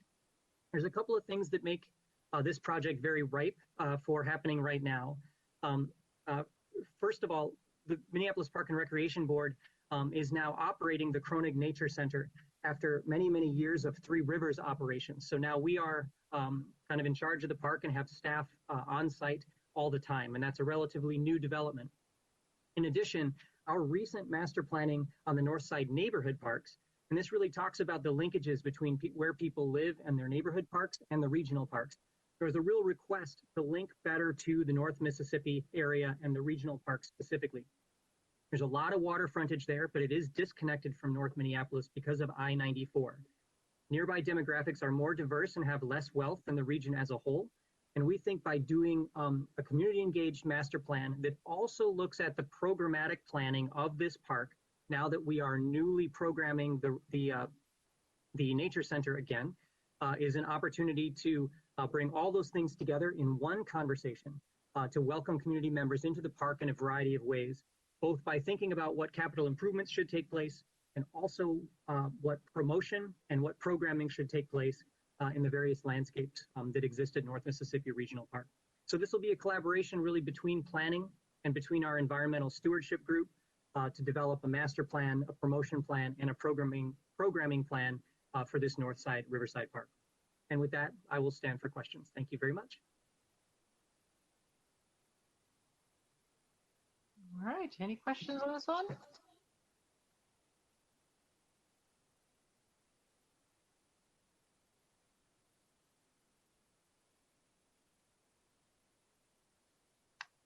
Okay.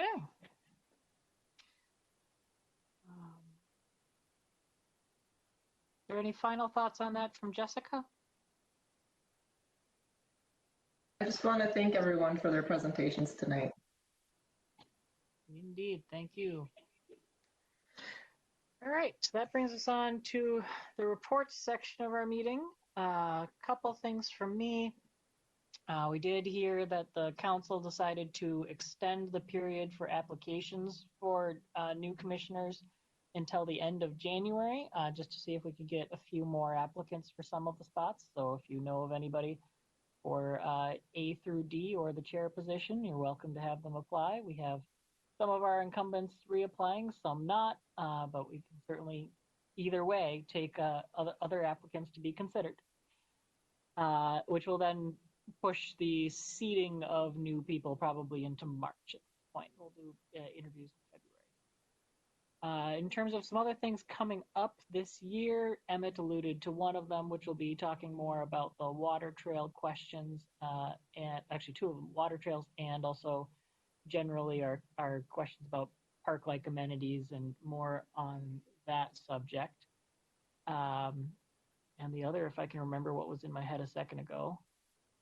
Oh, once we get new commissioners seated, we've been talking about the need to have kind of a workshop outside of our regular business item talking about equity things, because some of us have a huge background in equity issues and discussions, and a lot of us really don't.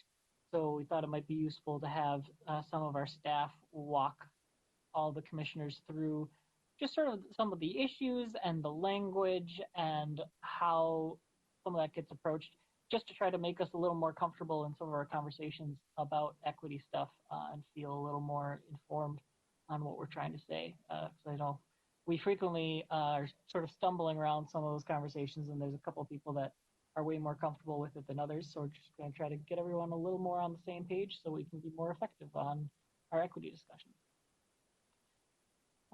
With that, any other commissioner reports?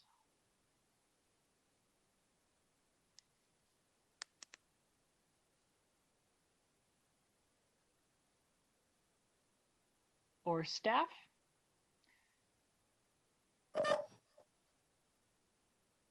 Thanks, Chair and Commissioners. I just wanted to very quickly say thank you, Tony, for covering our open seats. That's really important.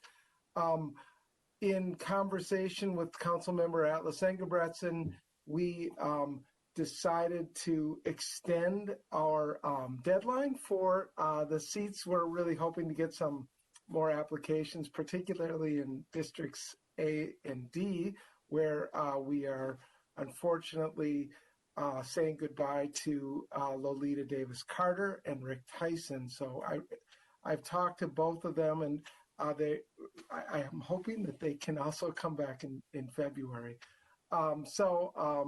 If you have connections in those districts, A and D, or really any, please help me promote it. If you want to just send me a name or two that you want me to speak with, I would gladly do that. Finally, I'll just say that the state legislative session began this week. This is a biennial budgeting year, so it's a big one. They will be taking up the Parks and Trails Legacy allocation, so the split of the money between DNR, Greater Minnesota Regional Parks and Trails, and Metropolitan Council. They'll be deciding on our operation and maintenance allocation, and Jessica is helping us with Legislative Citizen Commission on Minnesota Resources grant request for acquisition funding. So we have a $2.25 $5 million request under consideration. So stay tuned. And that is those are my reports for today. And I just wanted to thank all the agencies and the commissioners for the rich discussion tonight.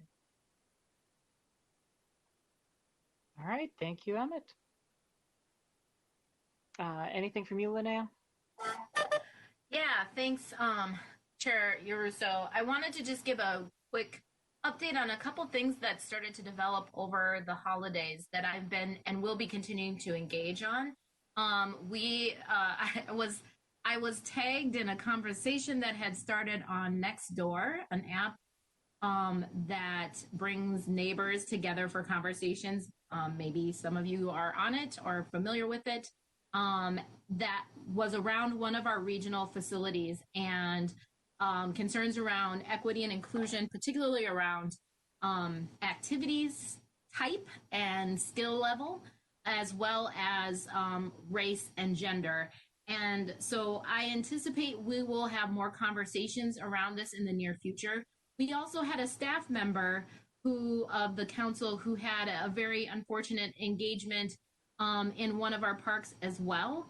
And I just want to throw out there that given the pandemic, we're seeing tons of additional participation in the outdoors, which is wonderful. And we want to make sure, I want to make sure that people who are adventuring into the outdoors for sometimes the first time, trying something new. If you've seen the article, cross-country skis are the new toilet paper, that's an indicator of folks that are getting out there to do things. And I think it's a great challenge for us to all have to think about both at the implementing agencies and in our regional parks system.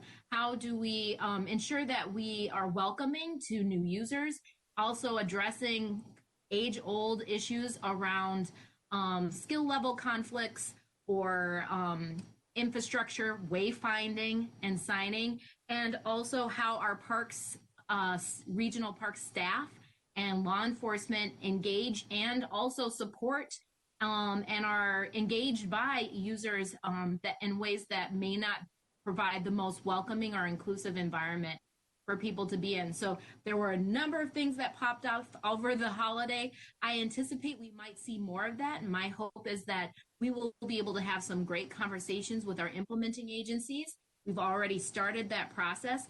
And I hope to provide an update to you all in the next meeting about how some of those conversations have gone. And if you have any experiences or friends or others or see something around people's experiences in our regional facilities, don't hesitate to send them my way. You can share my Met Council email address with them. I'm happy to have conversations. I think this is a great opportunity with the increased demand and populations coming into our regional parks who have not as a result of the pandemic, and also at the same time, a wonderful opportunity for our agencies, ourselves, and our law enforcement to think differently, better, and more innovative about how do we support that participation and provide a welcoming, safe, and accountable experience for everyone in our facilities that we enjoy. So I just wanted to share that with all of you today. Thank you, and also Happy New Year, and thanks so much for your service.